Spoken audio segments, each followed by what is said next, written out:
In this video, we'll show you how to connect your Gmail account with SmartReach using make.com. Now, you can automatically add emails to SmartReach. No need to update anything manually from your Google account. You can also set up specific triggers so that only certain emails based on the subject line, CC or BCC, get added to your SmartReach campaigns. To get started, go to make.com and create a new scenario. Search for Gmail account and establish a connection. To connect your Gmail account with make.com, create a project in Google Cloud Platform, enable the Gmail API, and set up your Oauth consent screen. The link to set up Oauth consent is provided in the description of the video. Click on Allow to enable all permissions. Now you can add specific filters in Gmail to choose whether you want to import emails from your Sent folder, Inbox, or other folders. Also, you can add criteria if you want to add the emails that you have read or not, etc.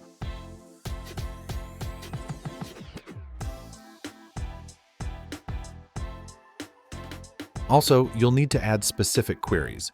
Just click the small purple Here button to see the full list of options. You can filter by things like CC, BCC, subject line, due date, and more. For example, I've selected a query for the subject line.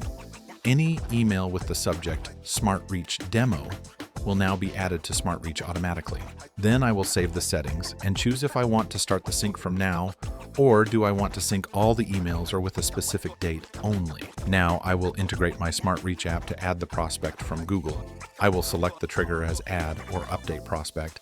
There are multiple triggers that I can choose from, depending on the app that I am trying to connect with. To connect the SmartReach API,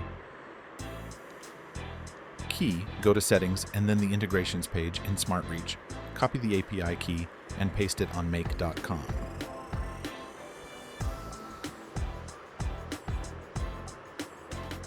Select the relevant team ID. Now we will map the prospects from Gmail to SmartReach. Under the email section, I'll add the recipient's email address. To do this, I'll click on the small arrow next to Recipient and select the email address field for mapping. Similarly, I'll map the first name and last name by clicking the arrows next to those fields and choosing the correct values from the Gmail data. This ensures that each prospect's details are correctly passed from Gmail to SmartReach. Now, you can send a test email using the subject line filter you created to check if it gets updated in SmartReach. I also need to make sure that the scenario is running at set intervals so the prospects are updated automatically. And that's it! You've now set up Gmail integration with SmartReach using make.com.